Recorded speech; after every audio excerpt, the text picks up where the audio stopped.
Oh, I remember the anticipation with which I went to the cinema for Episode 7, The Force Awakens, back in 2015. At that time, all the interest in the sequel was based on the return of the old heroes, Han, Leia, and Luke, and the latter clearly attracted the most attention. Mark Hamill took an active part in the advertising campaign, often appeared at events and night talk shows, and even dressed up as the First Order Stormtrooper to prank people on the streets. But after watching the movie itself, I was disappointed because all of Luke's screen time fit into a couple of minutes, and what happened in the subsequent episodes, I don't even want to remember. Anyway, Disney is trying to rehabilitate Luke in all projects after the so-called 9th episode. First in the game Battlefront 2, although it came out before Episode 9. Then in the second season of The Mandalorian, later in the Book of Boba Fett.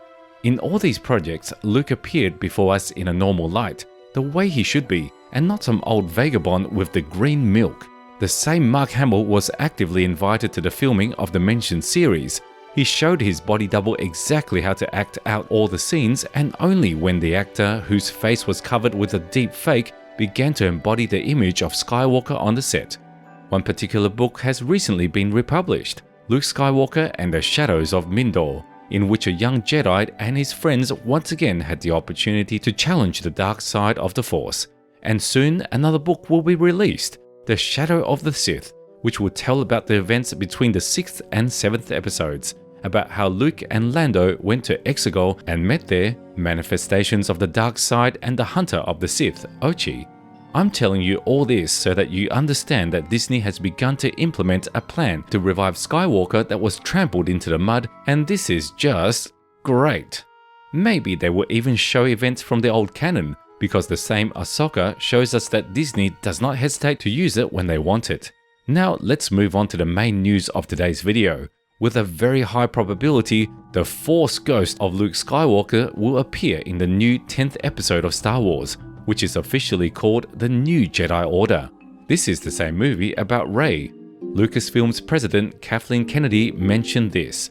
Moreover, in an interview with The Empire, she stated that Rey would build a new order based on the sacred text taken from the sacred tree in the 8th episode. And although Yoda burned this snag in a beautiful manner, Rey managed to pull out several books before that. But as Yoda said, complicated reading from worn-out books is not the main thing. The teacher must pass on his knowledge himself. Jedi books are not Sith holocrons for you.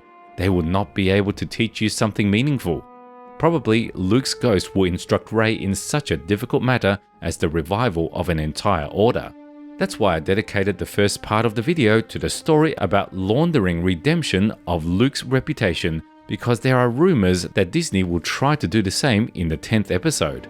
They will try to show Luke not as a bum, but as a wise Jedi Master, whose mentor's potential is just beginning to unfold. You know, his own order had been lost, but it became a big lesson for him. Now being a Force ghost, he will help Rey create a new order stronger than before.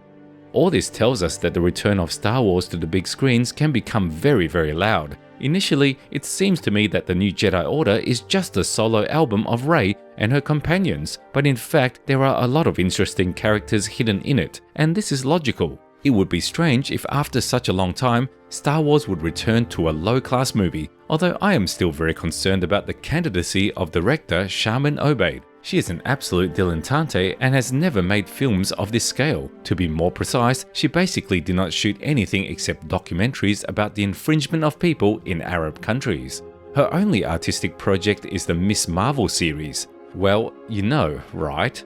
Following that, since we were talking about the appearance of Luke, I thought, what is the probability that the ghosts of other famous Jedis such as Obi-Wan, Yoda, and even Anakin will appear?